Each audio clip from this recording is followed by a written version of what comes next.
Bismillahirrahmanirrahim. Assalamualaikum warahmatullahi wabarakatuh. Alhamdulillahilladzi arsala ilaina Muhammadan sallallahu alaihi wasallam nabiyyan wa rasulan wa mualliman al-Qur'an wa hadil bashariyati ajmain kama 'allamahu Jibril alaihi salam. Wa qad qala subhanahu wa ta'ala fi muhkami tanzilihi hikayatan an du'a Ibrahim alaihi salam, Rabbana wab'ats fihim rasulan minhum yatlu 'alaihim ayatika wa yu'allimuhumul kitaba wal hikmata wa yuzakkihim innaka antal azizul hakim. Asyhadu an la ilaha illallah wahdahu la syarikalah wa asyhadu anna Muhammadan abduhu wa rasuluhu la nabiyya ba'dah. Allahumma salli wa sallim wa barik wa an'im ala nabiyyina wa habibina Muhammad sallallahu alaihi wasallam wa ala alihi wa sahabatihi wa man tabi'ahum bi ihsanin ila yaumiddin, amma ba'd. Ikhwan dan akhwat sekalian yang dirahmati Allah Subhanahu wa taala, puja dan syukur kita kehadirat Allah Subhanahu wa taala yang hingga detik ini, hingga saat ini Allah Subhanahu wa taala masih berkenan memberikan rahmatnya, kasih sayangnya, kesehatan dan kesempatan kepada kita untuk sama-sama melaksanakan ibadah dan ketaatan kepada Allah Subhanahu wa taala di bulan suci ini. Tentunya bulan suci Ramadan ini merupakan momentum yang sangat tepat bagi kita untuk memperbanyak ibadah dan ketaatan kepada Allah Subhanahu wa taala. Memperbanyak kembali kepada Allah Subhanahu wa taala. Apalagi di saat-saat seperti ini di mana Allah Subhanahu wa taala telah menguji kita semua dengan datangnya sebuah wabah yang menimpa kita semua, menghambat aktivitas kita, perekonomian kita dan lain sebagainya. Tentunya ujian-ujian seperti ini merupakan ujian-ujian yang Allah Subhanahu wa taala datangkan kepada kita dengan tujuan agar kita bisa kembali kepada Allah Subhanahu wa taala. Ikhwan dan akhwat sekalian yang dirahmati Allah Subhanahu wa taala, maka kami motivasi diri kami dan mengingatkan diri kami serta para hadirin sekalian, ikhwan dan akhwat sekalian, untuk senantiasa meningkatkan ibadah dan ketakwaan kita kepada Allah Subhanahu wa taala. Mumpung bulan Ramadan masih tersisa beberapa hari lagi, tidak ada kata terlambat untuk bertobat kepada Allah Subhanahu wa taala. Tidak ada kata terlambat untuk kembali kepada Allah Subhanahu wa taala. Tidak ada kata terlambat untuk bergegas menggapai rahmat Allah Subhanahu wa taala. Di antara para sahabat Nabi sallallahu alaihi wasallam ada yang terlambat keislaman mereka. Di antara mereka yang ada yang Islamnya hanya beberapa tahun saja. Ada yang Islamnya hanya tidak lama dan lain sebagainya. Akan tapi dia menjadi sahabat-sahabat terbaik karena memanfaatkan sisa-sisa hidupnya, akhir-akhir hidupnya ketika dia menggapai hidayah Allah Subhanahu wa taala untuk melaksanakan ibadah dan ketaatan kepada Allah Subhanahu wa taala. Ikhwah dan akhwat sekalian yang dirahmati Allah Subhanahu wa taala, di antara ibadah yang sangat agung yang bisa mendekatkan diri kita kepada Allah Subhanahu wa taala dan bahkan bisa menuntun kita untuk menggapai surga Allah Subhanahu wa taala, untuk bisa mengantarkan kita untuk masuk ke dalam surga Allah Subhanahu wa taala adalah talabul ilmi, yaitu menuntut ilmu. Dalam sebuah hadis Rasulullah sallallahu alaihi wasallam mengatakan, "Man salaka tariqan yaltamisu fihi ilman sahalallahu lahu bihi tariqan ilal jannah."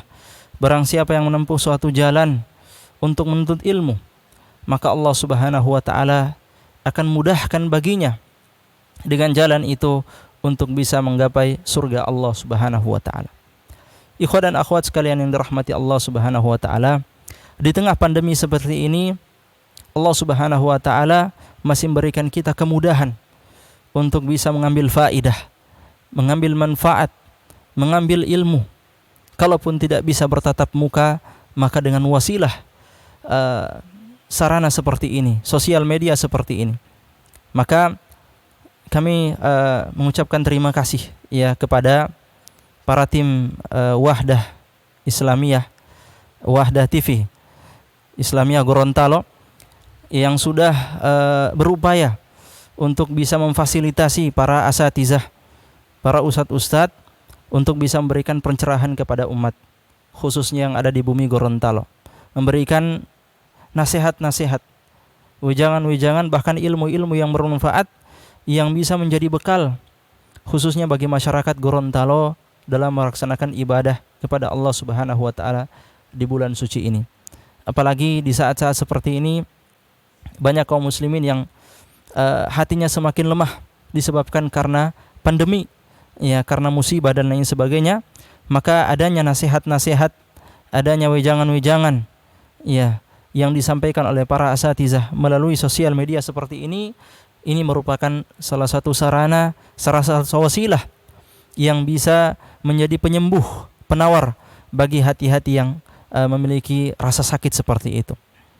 Ikhwan dan akhwat sekalian rahmati Allah Subhanahu wa taala, tak lupa pula kami mendoakan para asatizah, para guru-guru kami, para ustadz-ustadz yang sudah berkontribusi mengisi kajian-kajian online seperti ini. Tentunya membutuhkan waktu, ya, membutuhkan konsentrasi, fokus, ya, meluangkan waktu dan lain sebagainya. Akan tetapi itu mereka laksanakan, mereka lakukan tentunya untuk mendapat ridha Allah Subhanahu wa taala dan juga memberikan manfaat kepada kaum muslimin yang ada di bumi Gorontalo. Mudah-mudahan Allah Subhanahu wa taala selalu memberkahi amalan-amalan ini, memberkahi pekerjaan-pekerjaan ini, memberikan kesehatan kepada para asatizah, para ustadz-ustadz kita, dan juga memberikan kemudahan kepada masyarakat kita untuk bisa menjalankan ketaatan kepada Allah Subhanahu wa taala, termasuk untuk bisa mengambil ilmu dari sosial media seperti ini. Ikhwan dan akhwat sekalian yang dirahmati Allah Subhanahu wa taala, pada sore hari ini insyaallah kita akan berbicara, ya, sedikit tentang cobaan penghafal Quran, ya, cobaan seorang penghafal Quran. Tidak ada manusia yang hidup di muka bumi ini melainkan akan diuji oleh Allah Subhanahu wa taala. Jadi ujian itu sudah merupakan sesuatu yang pasti dan sunnatullah, pasti terjadi di muka bumi ini. Siapapun manusia yang hidup di muka bumi ini pasti akan diuji oleh Allah Subhanahu wa taala. Ujian itu bisa berupa kebaikan, bisa berupa kebahagiaan, kesuksesan dan lain sebagainya, atau bahkan sebaliknya, bisa berupa kesengsaraan, kesusahan dan lain sebagainya. Allah Subhanahu wa taala menguji hambanya dengan kenikmatan sebagaimana Allah Subhanahu wa taala menguji hamba-hambanya dengan kesusahan dan kesulitan. Ya. Allah Subhanahu wa taala ingin melihat siapa di antara hamba-hambanya yang ketika diberikan nikmat oleh Allah Subhanahu wa taala dia bersyukur atas nikmat itu. Dan sebaliknya, siapa di antara hamba-hambanya yang ketika ditimpa musibah, ya, dia kembali kepada Allah Subhanahu wa taala, ya, dan bersabar atas musibah yang dia derita. Ya. Sebagai seorang mukmin, ya, sebagai seorang mukmin sejati, tentunya kita harus memiliki sifat seperti ini. Dan ini yang disabdakan oleh Nabi sallallahu alaihi wasallam, ajaban li amril mu'min. Sungguh sangat mengagumkan, ya, perkara orang-orang mukmin itu. In asabahu sarra syakara fakana khairul lah. Kalau dia ditimpa sesuatu yang menyenangkan, kenikmatan dan kebahagiaan, syakar, dia bersyukur kepada Allah Subhanahu wa taala, fakana khairul lah, maka itu baik baginya. Wa in asabahu dharra sabar. Dan sebaliknya, kalau dia ditimpa musibah, ditimpa bahaya, ditimpa kesulitan, ya, dia bersabar, fakana khairun lah, dan kesabaran itu baik baginya. Wa ma yakunu dzalika illa lil mu'min. Nabi sallallahu alaihi wasallam, dan itu tidak akan ada kecuali kepada seorang mukmin. Maka orang mukmin adalah orang yang mampu mengatasi musibah ini, cobaan ini, baik cobaan kesenangan, dia berupaya untuk bersyukur kepada Allah Subhanahu wa taala, maupun cobaan kesusahan, dia mampu untuk bersabar atas cobaan itu. Ikhwan dan akhwat sekalian yang dirahmati Allah Subhanahu wa taala, cobaan juga akan datang, ya, ketika kita melakukan amal ibadah. Setiap orang ya, ketika berniat melakukan suatu ibadah dan ketaatan kepada Allah Subhanahu wa taala, maka Allah Subhanahu wa taala akan menguji ibadah itu. Allah Subhanahu wa taala akan menguji ketaatan itu. Ya. Ahasiban nas an yutraku an yaqulu amanna wa hum la yuftanun. Apakah orang-orang itu menduga mereka akan dibiarkan mengatakan kami beriman, kemudian mereka tidak diuji oleh Allah Subhanahu wa taala? Walaqad fatanna alladhina min qablihim fala ya'lamanna Allahu alladhina sadaqu wa la ya'lamanna al-kadhibin. Dan sungguh kami telah menguji orang-orang sebelum mereka, maka dengan ujian itu kami tahu siapa di antara mereka orang-orang yang jujur dengan keimanannya dan siapa di antara mereka orang-orang yang dusta dengan keimanannya. Jadi seseorang ketika mengatakan dia beriman, ketika dia mengatakan dia mau masuk Islam, dia akan diuji oleh Allah Subhanahu wa taala. Akan ada konsekuensi dari sebuah kebaikan yang ingin dia raut, yang ingin dia pegang. Kita lihat para sahabat Nabi SAW ketika mereka mengikrarkan diri mereka untuk masuk Islam, ya, bertubi-tubi cobaan yang mereka dapatkan. Ya, semuanya apa? Untuk mengeluarkan mereka dari lembah kebaikan ini menuju lembah kesesatan. Mengeluarkan mereka dari hidayah ini menuju masa-masa jahiliyah yang pernah mereka rasakan dahulu. Ya. Jadi ujian dari Allah Subhanahu wa taala, ya, bagi siapa yang ingin melakukan kebaikan. Termasuk di antara kebaikan dan ibadah yang agung di sisi Allah Subhanahu wa taala adalah menghafalkan Al-Quran. Ya, hidup dengan Al-Quran, membaca Al-Quran, mentadaburi Al-Quran, mendengarkan Al-Quran, bahkan mendengarkan kajian tentang Al-Quran. Ini merupakan pintu-pintu kebaikan dan ibadah kepada Allah Subhanahu wa taala. Nah, ketika seseorang ingin melakukan hal ini, dia akan diuji oleh Allah Subhanahu wa taala. Dia akan diuji oleh Allah Subhanahu wa taala sejauh mana kesungguhan dia dalam melaksanakan ibadah ini, sejauh mana kesungguhan dia dalam melakukan ketaatan ini kepada Allah Subhanahu wa taala. Maka ya dari sini kita tahu bahwa ya seorang penghafal Quran, ya orang yang ingin menghafal Quran atau bahkan berkecimpung dalam dunia Al-Quran, dia akan diuji oleh Allah Subhanahu wa taala dengan ujian-ujian ya untuk mengetahui sejauh mana kadar kesungguhan dia untuk menjadi seorang penghafal Quran. Ikhwah dan akhwat sekalian yang dirahmati Allah Subhanahu wa taala, secara umum atau secara global, ujian-ujian seorang penghafal Quran ini adalah pengalaman-pengalaman ya yang dihadapi oleh setiap individu atau setiap orang. Dan ini berbeda antara satu orang dengan orang lain. Ya. Ujian dalam menghafal itu tidak sama. Ada orang yang diuji ya dengan satu ujian dan dia berhasil melewati ujian-ujian yang lain. Namun juga ada orang-orang yang terjatuh dalam ujian tersebut ya, dan dia justru terlepas dari ya ujian yang menimpa saudaranya. Ya. Dari beberapa artikel yang kami baca dan beberapa tulisan-tulisan yang sempat kami baca dari pengalaman-pengalaman sebagian orang yang berusaha menghafalkan Al-Quran, mereka menyebutkan beberapa faktor-faktor atau beberapa cobaan-cobaan yang sering dihadapi oleh seseorang ya ketika dia menghafal Al-Quran, baik ketika dia menghafal Al-Quran ataupun ketika dia sudah menjadi seorang penghafal Al-Quran. Secara umum cobaan-cobaan ini terbagi dua ya. Cobaan atau ujian internal dan ujian-ujian eksternal ya. Ujian-ujian internal adalah ujian-ujian yang datang dari diri sendiri ya. Cobaan-cobaan yang timbul dari jiwa seseorang, timbul dari diri orang itu tersebut, maupun ada juga faktor-faktor eksternal, ujian-ujian yang datang dari luar yang berusaha menguji kesungguhan dia untuk menjadi seorang penghafal Quran. Kita masuk pada poin yang pertama, ya, tentang ujian-ujian secara internal, ujian-ujian penghafal Quran, ya, secara internal. Yang pertama adalah niat. Ya, yang pertama adalah niat. Ikhwah dan akhwat sekalian yang dirahmati Allah Subhanahu wa taala, menghafal Al-Qur'an adalah ibadah. Ya, dan ibadah itu tidak akan diterima di sisi Allah Subhanahu wa taala ketika kita tidak meniatkan ibadah itu karena Allah Subhanahu wa taala. Salah satu syarat diterimanya ibadah adalah al-ikhlas, Ya, ikhlas artinya menjadikan ibadah itu untuk Allah Subhanahu wa taala.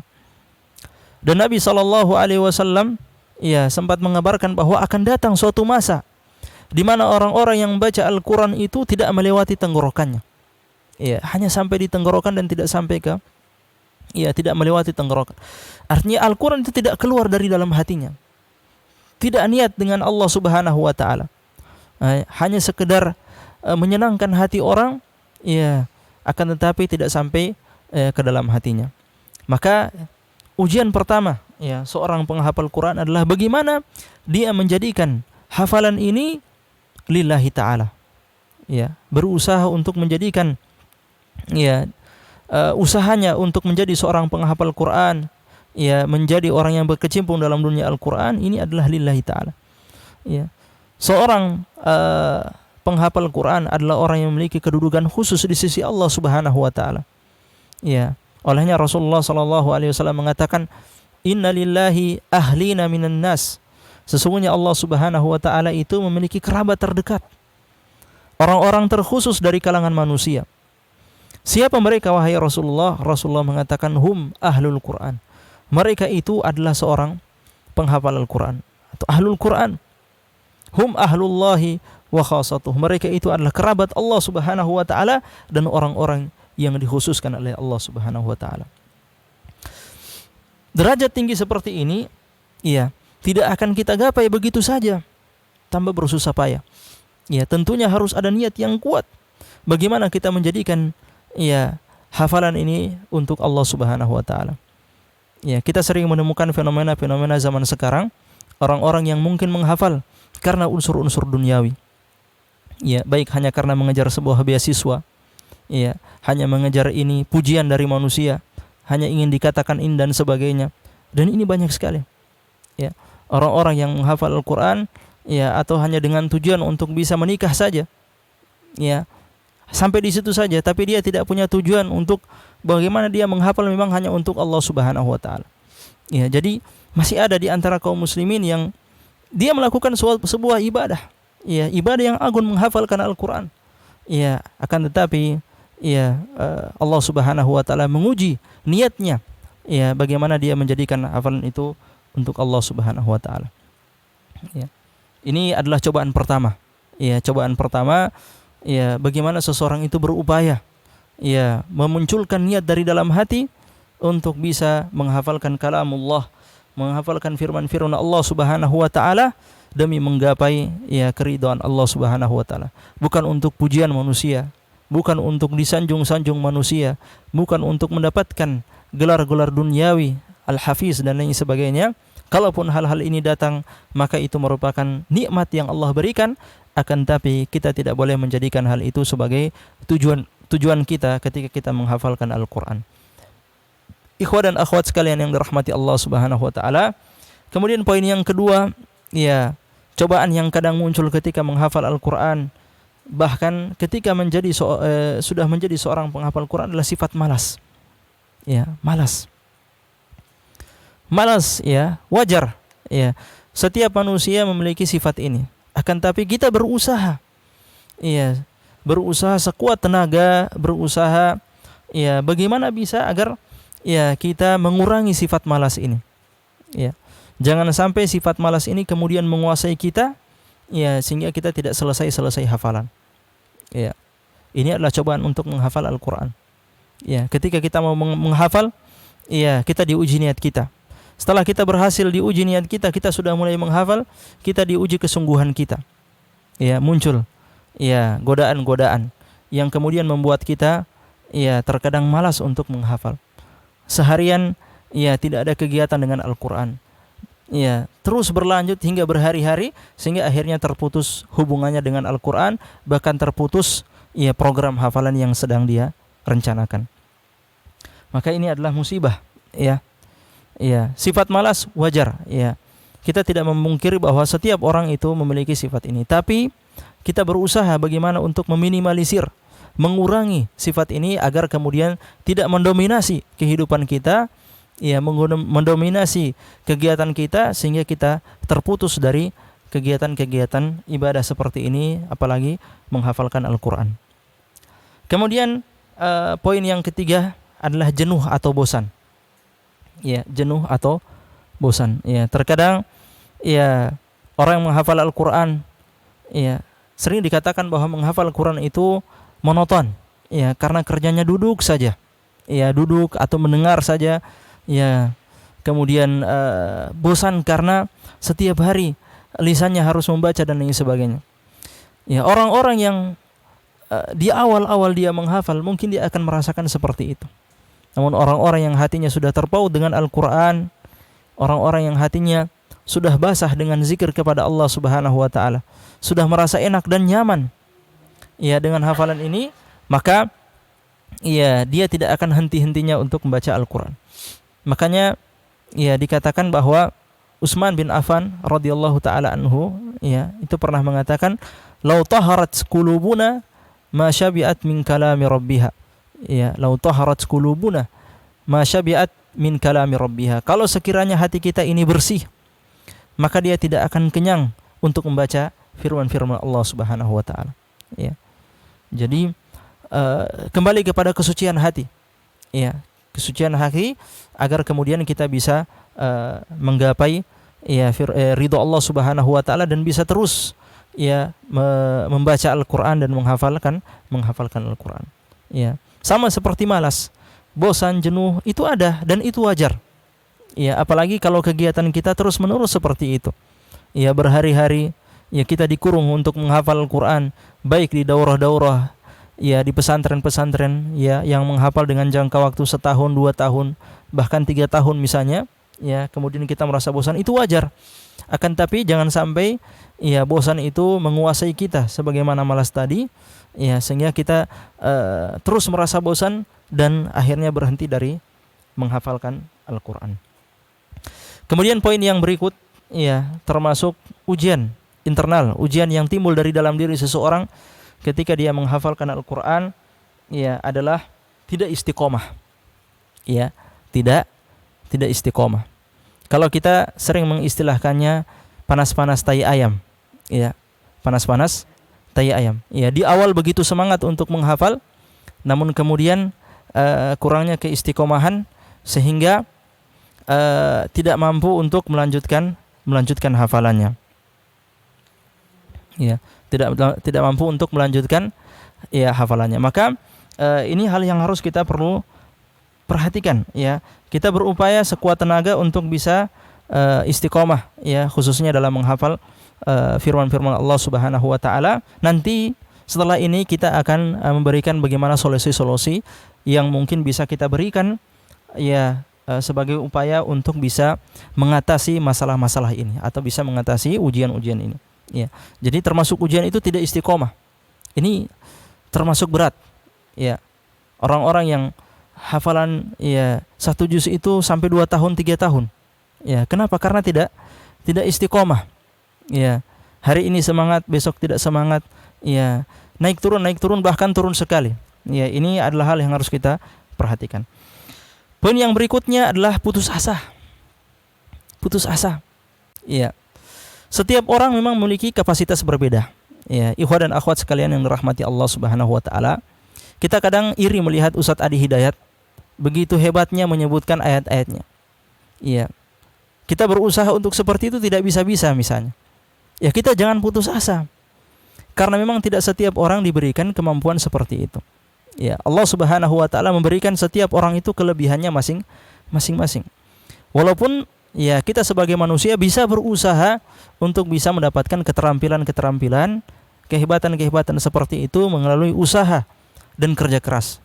Akan tapi ketika memang hal itu belum kita dapatkan, memang itu adalah taufik dari Allah Subhanahu wa taala. Ya, sama dengan menghafal. Ya, kita punya teman-teman yang mungkin menghafal begitu cepat. Dalam durasi waktu yang sangat cepat bisa menghafalkan banyak dan mungkin. Ya, kita menghafal duduk berhari-hari tidak terhafal-hafal. Kita jangan putus asa. Ya. Kita jangan putus asa. Lihatlah diri kita. Ya, sejauh mana kemampuan kita dalam menghafal. Ketika kita melihat bahwa kita begitu lemah dalam menghafal, ya maka kita harus menaruh target di bawah. Ya, jangan terlalu memaksakan diri kita ya dengan sesuatu yang kemudian justru tidak bisa kita lakukan. Ya, maka Ya, kita memiliki target hafalan. Ya, dan itu disesuaikan dengan kemampuan kita. Agar apa? Agar kita tidak putus asa. Ya, agar kita tidak putus asa.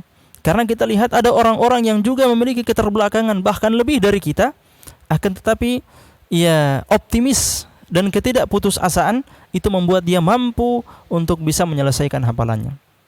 Ya, ada nenek yang mungkin sudah 80 tahun sudah menghafal Quran. Ya, ada orang-orang yang buta, bahkan buta. Ya, sudah bisa menghafal Quran. Ada anak kecil dan lain sebagainya. Ini pertanda bahwa tidak ada sesuatu yang mustahil. Ya, kalau kita mau berusaha dan Allah Subhanahu wa taala mengizinkan. Ya, yang penting apa? Kita tidak boleh putus asa. Jadi putus asa ini salah satu cobaan. Ya, cobaan kita. Ya, putus asa satu hari tidak. Kalau memang satu hari tidak bisa hafal satu lembar, kita jangan paksakan. Kita hafal yang bisa kita hafalkan saja. Ya, misalnya berapa ayat saja. Ya, bahkan ada orang yang menghafal satu hari satu ayat, dua. Yang penting apa? Istiqomah dan kita optimis. Ya, insya Allah dengan izin Allah kita bisa menghafalkan Al-Quran. Kemudian yang berikutnya faktor internal juga manajemen waktu. Ya, manajemen waktu. Iya, manajemen waktu. Jadi termasuk ujian seorang penghafal Quran itu adalah bagaimana dia mengatur waktu. Ya, apalagi kalau dia memiliki banyak kesibukan, ya banyak kegiatan, ya kuliah dan lain sebagainya. Terkadang kendala, ya bagaimana dia memanajemen waktu. Ya, maka kaidah utama dalam manajemen waktu itu adalah bagaimana kita menjadikan Al-Quran itu sebagai prioritas. Ya, ini juga nanti akan kita bahas di poin berikutnya. Ya, jadi kita melihat tingkat kesibukan kita. Ya, kalau memang kita punya kesibukan yang begitu padat, maka target hafalan kita juga sedikit. Ya, yang penting kita jalan terus. Ya, tapi kalau kita memiliki waktu yang luang, maka kita berusaha untuk menjadikan Al-Quran sebagai prioritas. Ya, ikhwah dan akhwat sekalian yang dirahmati Allah Subhanahu wa taala. Kemudian yang berikutnya skala prioritas. Ya, ini yang kita katakan tadi termasuk cobaan penghafal Quran itu adalah skala prioritas. Ya, mana yang harus didahulukan? Ya, terkadang ketika seseorang sudah berniat menghafal Quran, muncul pikiran dia ingin belajar ini, ingin kuliah, ingin baca ini, ingin ini, dan lain sebagainya. Sehingga tertumpuk baginya banyak kegiatan dan banyak program. Ya, ini menjadi sebuah problem. Ya, yang akan menghambat dia untuk bisa menghafalkan Al-Quran. Kenapa? Karena dia sudah memiliki problem dalam dirinya. Ya, pikiran-pikiran yang membuat dia tidak fokus untuk menghafal Al-Quran. Ya, di sini seseorang harus berusaha menjadikan Al-Quran itu sebagai skala prioritas. Ya, sesuai dengan kesibukan kita, sesuai dengan tingkat kegiatan kita sehari-hari. Ya, kita katakan tadi kalau kita memiliki kegiatan yang begitu padat, maka kita tetap menyisihkan porsi untuk Al-Quran walaupun itu hanya sedikit. Ya, namun ketika kita punya waktu yang luang, ya atau bahkan kegiatan-kegiatan kita yang lain itu kurang bermanfaat, maka ya kita berusaha untuk lebih memfokuskan diri kita, memprioritaskan Al-Quran lebih banyak daripada kegiatan-kegiatan lain yang mungkin kurang bermanfaat. Ikhwan dan akhwat sekalian yang dirahmati Allah Subhanahu wa taala. Kemudian problem berikut, ya cobaan berikut adalah banyak metode dan kurang praktik. Ya, ada di antara kita atau di antara kaum muslimin, ya di antara pemuda-pemuda Islam yang begitu banyak mencari metode-metode menghafal Quran. Bahkan dia sudah keliling-keliling pesantren, ya keliling-keliling ustadz, keliling-keliling negara dan lain sebagainya guna mencari metodologi untuk menghafal Al-Quran. Kita katakan bahwa dalam masalah metodologi itu tidak ada yang paten. Ya, setiap orang itu kadang memiliki metodologi khusus yang mungkin tidak cocok dengan orang lain. Ya, maka dari metodologi yang ada, kita berusaha menyesuaikan diri. Ya, di mana yang pas dengan kita. Ketika kita sudah rasa sudah pas, maka kita jalan dengan metode itu. Ya, tanpa harus melirik lagi ke metode-metode yang lain. Ya, karena terlalu banyak metode, kurangnya praktek membuat kita tidak selesai hafalan. Ini kendala dan cobaan dalam menghafal. Ya, dia mau menghafal, ya dia dapat metode ini, menghafal dengan seperti ini. Ya, ketika dia mulai menghafal bosan, jenuh, malas, dia coba yang lain. Ya, terus seperti itu akhirnya tidak selesai. Boleh kita berpindah dari satu metode ke metode yang lain, ya. Kita katakan untuk mencari-cari tahu di mana yang pas, ya. Tapi itu tidak dalam waktu yang begitu lama, ya. Ya, jadi di awal-awal mungkin kita coba. Ketika kita sudah merasa dengan satu metode sudah pas, kita jalan dengan metode itu sampai kita menyelesaikan. Kemudian yang berikutnya, kebiasaan menunda. Nah, ini juga termasuk masalah, cobaan. Ya, luar biasa, ya. Kita sudah punya niat baik, ya, sudah berusaha dan lain sebagainya, tapi apa? Sering ditunda-tunda, nanti. Ya, menghafal nanti, memurojaah. Akhirnya tidak selesai. Ya, setiap Ramadan, ya, datang Ramadan, menghatam Quran tidak jadi-jadi. Ya, menjadi hafiz tidak jadi-jadi. Kenapa? Karena sering ditunda. Ya, sering ditunda. Ini termasuk cobaan. Ya, cobaan yang muncul dari kita, kebiasaan menunda. Ya, dan ini ya harus diupayakan untuk dihilangkan. Ya, jadi ketika kita mau menghafal, langsung menghafal. Ya, langsung menghafal. Jangan kita tunda-tunda. Ya, karena kita tunda-tunda, maka dia akan tertunda terus sampai kemudian kita tidak punya waktu lagi untuk menghafal. Ya. Ikhwan dan akhwat sekalian yang dirahmati Allah Subhanahu wa taala, itu beberapa faktor-faktor atau cobaan-cobaan internal yang muncul dari diri seseorang sendiri ketika dia ingin menjadi seorang penghafal Quran. Yang pertama niat, kemudian yang kedua ada sifat malas, kemudian yang ketiga ada sifat jenuh, ya, bosan, tidak istiqomah, putus asa, manajemen waktu, skala prioritas, banyak metode dan kurang praktek, kemudian yang terakhir kebiasaan menunda. Kemudian juga ada faktor-faktor eksternal. Ada ujian-ujian yang datang dari luar. Ya, terkadang kita sudah niat lillahi ta'ala. Kita sudah bisa istiqomah, kita tidak putus asa, kita sudah bisa mengatur waktu, Al-Quran kita sudah jadikan prioritas. Ya, bahkan kita tidak menunda-nunda, akan tetapi timbul masalah-masalah dari luar. Timbul cobaan-cobaan dari luar, dan semua ini ya tentunya Allah Subhanahu wa taala ingin menguji kesungguhan kita. Apa itu? Yang pertama adalah lingkungan. Ya, lingkungan ini sangat mempengaruhi. Ya, lingkungan ini sangat mempengaruhi. Ya, ketika kita hidup di kalangan para penghafal Quran, kita akan termotivasi dengan izin Allah Subhanahu wa taala untuk menghafal Quran. Makanya kalau kita ingin menghafal Quran, cari tempat-tempat yang memang ya di mana orang menghafal Quran. Ya, sehingga kita termotivasi untuk menghafal. Ya. Rihlah. Ya, kita pergi ke tempat-tempat seperti itu agar kita bisa menghafal Al-Quran. Karena ketika kita mendapatkan lingkungan yang justru tidak mendukung, ya maka itu juga akan berpengaruh kepada ya hafalan-hafalan kita. Yang berikutnya adalah godaan lawan jenis. Ya, godaan lawan jenis ini luar biasa. Ya.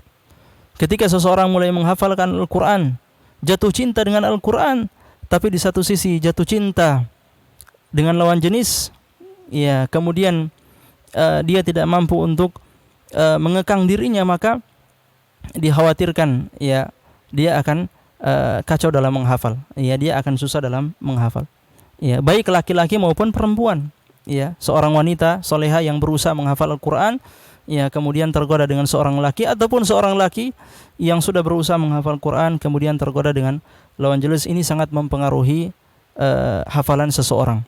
Ya, sangat mempengaruhi hafalan seseorang. Akan sangat sulit bagi seseorang untuk menggabungkan hafalannya ya kemudian dengan kecintaannya kepada seorang wanita.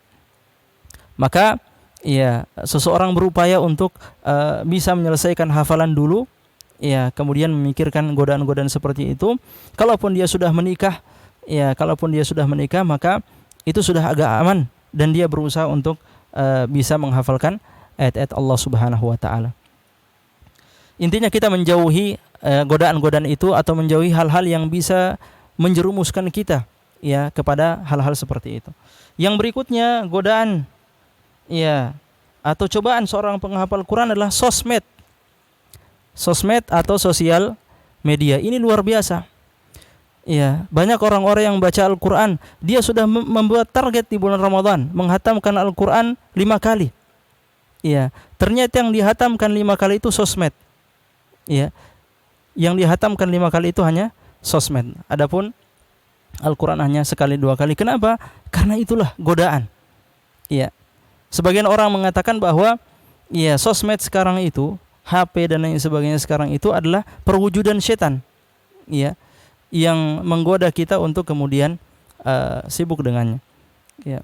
Kita tidak memungkiri bahwa ya alat-alat teknologi, sosmed dan lain sebagainya di zaman-zaman sekarang ini, apalagi di saat-saat seperti ini sangat dibutuhkan. Ya, bahkan untuk mendengarkan kajian-kajian seperti ini. Tapi yang tidak boleh jangan sampai kita terlalu ya memberikan porsi waktu kita untuk hal itu tanpa menahan diri kita sehingga akhirnya waktu kita habis di situ ya dan kita tidak selesai menghafal. Ya, kita baru memurajaah satu surat, ya sudah pegang HP, habis di situ. Ya, tertidur. Tidak selesai hafalan, bangun, korek lagi. Tidak selesai hafalan. Maka harus kita perbaiki yang seperti ini. Yang berikutnya pekerjaan. Ya, pekerjaan juga menjadi faktor eksternal yang terkadang menjadi ujian bagi seorang penghafal Quran. Ya, pekerjaan karena terkadang ada orang-orang yang bukan berarti dia melebihkan pekerjaan. Ya, tapi memang terkadang ya pekerjaan yang sebenarnya tidak terlalu ini akan tetapi menjadi kendala bagi dia untuk bisa menghafalkan Al-Quran. Ya.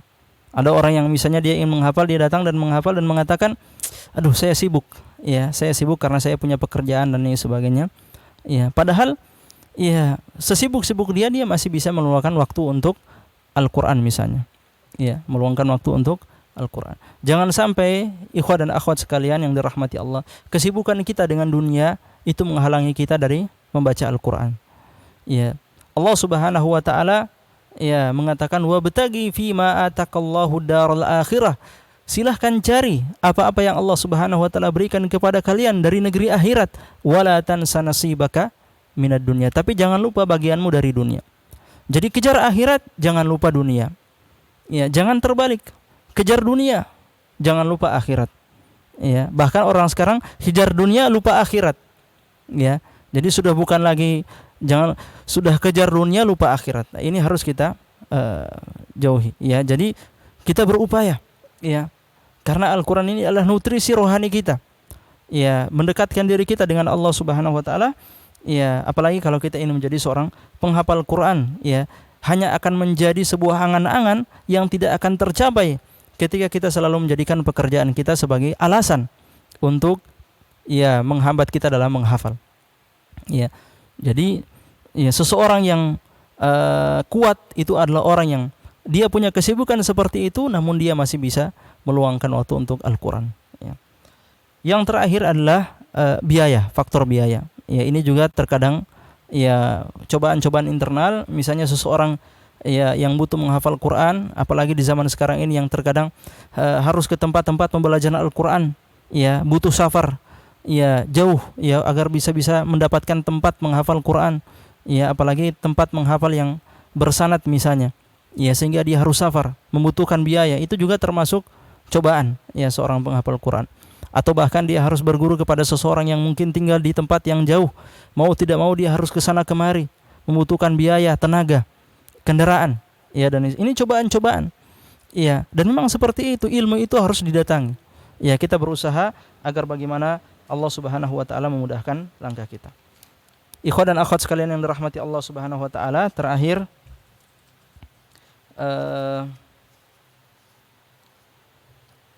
kita ya jadi cobaan-cobaan tadi ya, faktor-faktor eksternal yang pertama adalah lingkungan, ya, kemudian godaan lawan jenis, kemudian sosmed, pekerjaan dan biaya. Nah, bagaimana solusi ya untuk bisa mengatasi cobaan-cobaan ini? Di antara solusi-solusi yang bisa kami berikan, yang pertama masalah niat, ya. Bagaimana kita menjadikan niat kita lillahi ta'ala? Ya tentunya dengan banyak berdoa kepada Allah Subhanahu wa taala. Kita sebagai manusia sangat lemah dan setan itu tidak kuat, ya, akan tapi dia tidak pernah menyerah untuk menyesatkan kita, ya. Jadi godaan setan itu tidak kuat, akan tapi dia tidak pernah menyerah. Ya, maka kelengahan kita sedikit saja itu bisa membuat kita ya tergoda dengan rayuan dan bujuk setan. Maka kita memohon kepada Allah Subhanahu wa taala, berdoa agar Allah menguatkan hati kita dan menjadikan kita menghafal Al-Qur'an ini karena Allah Subhanahu wa taala. Ini ya bagaimana agar kita bisa menghafal lillahi taala, kita banyak berdoa kepada Allah. meminta kepada Allah Subhanahu wa taala, meniatkan diri kita, menanamkan diri kita bahwa kita menghafal karena Allah Subhanahu wa taala dan meminta pertolongan dari Allah agar dikuatkan. Kemudian yang kedua sifat malas ya dan jenuh, bosan. Ya, kita bisa mencari refreshing. Ya, jadi kalau kita jenuh menghafal Al-Qur'an itu muncul ya. Kita jangan duduk monoton di situ. Ya, kita bisa melakukan aktivitas lain yang bisa menghilangkan kejenuhan itu. Kita bisa berolahraga, kita bisa ngopi, kita bisa makan, kita bisa jalan-jalan, kita bisa ke pantai dan lain sebagainya untuk menghilangkan kepenatan kita. Ketika hal itu sudah hilang, ya kejenuhan kita sudah hilang, semangat kita muncul lagi, kembali kita menghafalkan Al-Quran. Ya, jadi untuk mengatasi malas, ya jenuh dan bosan ini kita bisa melakukan aktivitas-aktivitas lain yang tidak dilarang oleh agama, ya untuk kemudian mengembalikan semangat kita. Kemudian masalah tidak istiqomah, ya ini kita butuh teman. Ya makanya dikatakan kalau kita menghafal jangan menghafal sendiri. Kalau kita menghafal, saran saya datang ke tempat penghafal Quran atau cari guru atau ustadz yang bisa menjadi tempat untuk kita menghafal Al-Quran, menyetorkan Al-Quran. Karena ketika kita menghafalkan sendiri, ya kita akan tidak istiqomah, rawan tidak istiqomah, tidak selesai, ya dan bahkan mungkin banyak salah. Ya, jadi solusinya cari teman atau cari ustadz atau cari tempat penghafal Quran yang bisa kita jadikan sebagai tempat untuk menghafal Quran. Untuk masalah putus asa, ya kita tidak usah putus asa. Ya kita hafal saja. Ya itu kita menghafal bukan karena dia, kita menghafal bukan ingin dikatakan hebat. Kita menghafal karena Allah Subhanahu wa taala. Ya sesuai dengan kemampuan kita. Ya kalau kita bisa hafal nanti 10 tahun ya tidak apa-apa. Ya. Selama 10 tahun itu Allah Subhanahu wa taala memberikan pahala kepada kita dari setiap ayat yang kita baca karena kita berusaha untuk menghafalkan. Bayangkan ada orang-orang yang menghafal dalam satu hari beberapa ayat. Ya selesai. Tapi kita satu ayat itu kita ulang-ulang berhari-hari. Berapa kali kita baca itu? Itu pahalanya luar biasa. Mungkin Allah ingin kita banyak pahala. Ya, jadi kita tidak perlu putus asa ya dan tetap optimis. Manajemen waktu, ya tinggal dilihat kondisi kita. Ya. Cuman kalau para ulama mengatakan bagusnya kita menjadikan awal waktu kita itu untuk menghafal Quran. Ya, maka saran saya kita bangun di sepertiga malam, kita menghafalkan Quran, subuh kita setorkan, setelah itu kita melakukan aktivitas apa saja, di malam hari kita murojaah. Jadikan itu rutinitas ini bagi orang-orang yang memiliki kesibukan. Adapun orang-orang yang tidak memiliki kesibukan, maka silahkan ya menghabiskan waktu-waktunya untuk Al-Quran. Kemudian yang berikutnya faktor eksternal, ya lingkungan. Carilah lingkungan-lingkungan yang baik, ya. Carilah lingkungan-lingkungan yang bisa membantu kita dan mendukung kita untuk bisa menjadi penghafal-penghafal Al-Quran.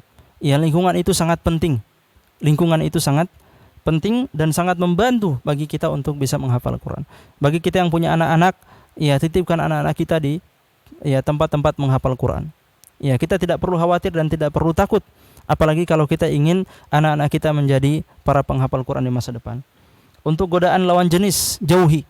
Ya, jauhi segala hal-hal yang bisa mengantarkan kita kepada ya hubungan ya lawan jenis yang tidak dihalalkan oleh Allah Subhanahu wa taala, karena itu akan merusak hafalan kita. Untuk sosmed dikurangi. Ya, dikurangi kecuali untuk hal-hal yang bermanfaat atau ketika memang kita sangat butuhkan. Ya. Ikhwan dan akhwat sekalian yang dirahmati Allah Subhanahu wa taala, kemudian di antara ya saran-saran juga sebagian orang, ya hendaknya kita mempunyai amalan-amalan khusus, ya. Jadi seorang penghafal Quran itu bukan hanya sekedar menghafal, ya. Tapi dia punya amalan-amalan lebih dari seorang orang-orang yang biasa. Itu yang membuat dia memiliki derajat yang di atas ya dari orang-orang lain, karena dia tidak hanya menjadi penghafal, tapi dia mengamalkan hafalan-hafalan itu dengan amalan-amalan khusus. Ya, bahkan Rasulullah SAW mengatakan, ya ahlal Qur'ani autiru, ya ahlal Qur'an autiru, fa innallaha witrun. Wahai para ahli Quran, berwitirlah, karena sesungguhnya Allah itu witir, yaitu ganjil, dan Allah itu mencintai yang ganjil. Ya, fa innallaha witrun yuhibbul witra. Jamaah sekalian yang dirahmati Allah Subhanahu wa taala, jadi di sini Nabi SAW memanggil para ahli Quran untuk memiliki amalan khusus, yaitu apa? Salat witir, dan juga amalan-amalan lain. Ya, bisa puasa sunnah, bisa sedekah, zikir dan lain sebagainya. Apa saja yang penting amalan-amalan itu kita rutin dan kita jadikan amalan itu khusus antara kita dengan Allah Subhanahu wa taala, yang dengan itu kita berharap mudah-mudahan Allah Subhanahu wa taala membantu kita untuk melewati tantangan-tantangan dan ujian dalam menghafal.